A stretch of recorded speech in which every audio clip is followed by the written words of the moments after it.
A quiet stillness hung over the royal palace as the sun rose, but the heavy silence was broken by a single, startling truth whispered across the kingdom: the prince was missing again.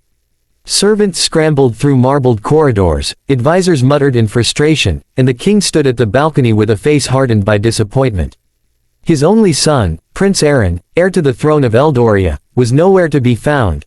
Not at the morning council meeting, not in the training yard, not in the study where a stack of untouched scrolls waited. Instead, he was sprawled beneath a grand oak tree at the edge of the palace grounds, sound asleep while the kingdom shouldered the weight of responsibilities that were meant to be his. The people called him the Lazy Prince, a title he had earned with every missed lesson, every failed expectation, every moment he chose comfort over duty. Right finger if you believe in kindness, redemption, and second chances. Please like, comment, share, and subscribe to the channel. Your support inspires more stories like this. Aaron never asked for the throne, nor the burden that came with it. Born into royalty but starved of affection, he grew up surrounded by luxury yet deprived of warmth. His mother died when he was barely 10, and the king, crushed by grief and blinded by duty, poured his emotions into war meetings and political alliances instead of his son.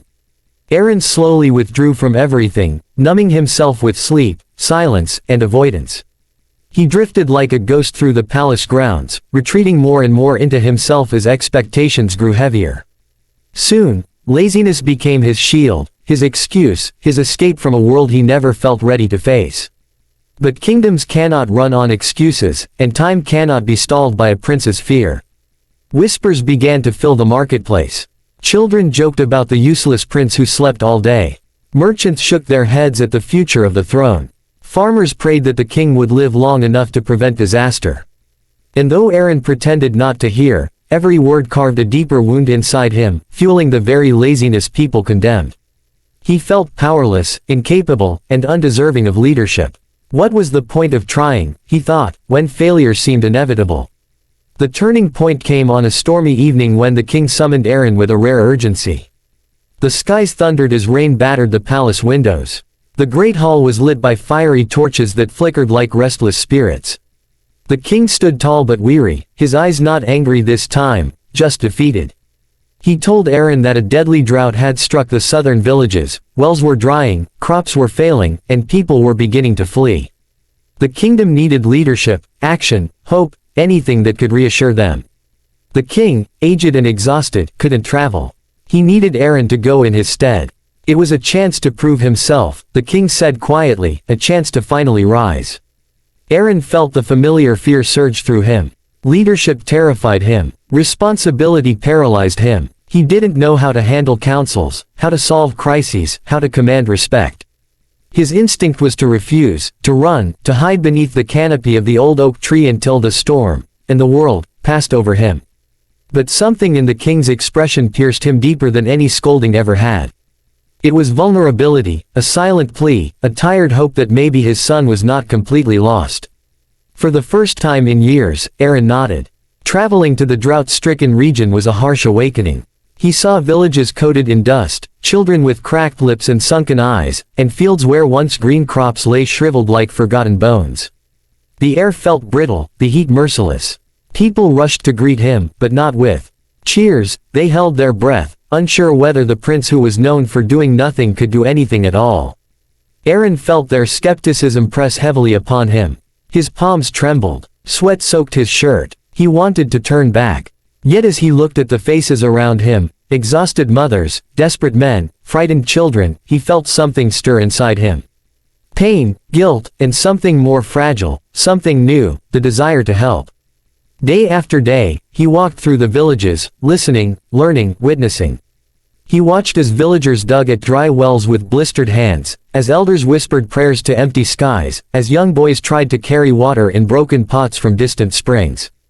Aaron realized that while he had been sleeping his years away, the world had been fighting to survive without him. That truth burned him awake in a way no sunrise ever had. He didn't suddenly transform into a leader overnight. He made mistakes, many of them. He misjudged routes, stumbled through plans, and struggled to communicate with people who had every reason to doubt him. But something remarkable happened. He kept going. For the first time, he didn't quit. The villagers slowly saw that the prince who once avoided everything was now laboring beside them under the scorching sun, hauling stones, carrying buckets, digging trenches, seeking water sources, and tirelessly mapping their scarce resources. Sweat ran down his neck, mud stained his clothes, and his soft royal hands blistered. His muscles ached in ways he never knew possible. But with every step, every task, every hardship, Aaron felt something within him strengthening, not just his body, but his purpose. One evening, while studying the terrain with village elders, Aaron noticed something peculiar about a ridge near the mountain's edge. The ground was unnaturally cool, and a faint vibration hummed beneath the surface when he pressed his ear to the soil. It reminded him of a lesson he once slept through, about underground rivers that could shift during droughts. Suddenly wide awake, Aaron realized the villagers had been digging in the wrong place. Excitement surged through him, rough and unfamiliar. He called the villagers and gathered every able hand. Through the night, torches blazed as shovels pierced the ground. The earth resisted at first, but Aaron kept pushing, encouraging, reminding everyone what was at stake. Hours passed. Backbreaking, grueling hours. Then a shout echoed in the darkness, followed by another. A wet glimmer appeared in the torchlight, water. The ground cracked open, releasing a thin, trembling stream that quickly grew stronger, clearer, louder. Cheers erupted, mixing with cries and laughter. Men fell to their knees, women raised their hands to the sky, children splashed in the miraculous flow. And Aaron, mud-covered, exhausted, overwhelmed, felt tears stream down his face. For the first time in his life, he didn't feel like a burden. He didn't feel like a disappointment. He felt worthy. News of the discovery traveled rapidly across Eldoria. When Aaron returned to the palace weeks later, he was no longer greeted with whispers of lazy prince. The people bowed with newfound respect. They looked at him not as a liability but as hope. The king, upon seeing his son, felt tears slip down his weathered cheeks. Aaron approached slowly, unsure, but the king embraced him with a depth of love he had forgotten how to express. In that moment, years of distance dissolved. Aaron didn't stop there. Driven by what he witnessed, he launched new irrigation projects, expanded agricultural research, strengthened village support systems, and personally traveled to different regions to understand their struggles. Slowly, steadily, Eldoria flourished again, not because of a perfect prince, but because of one who cared enough to change.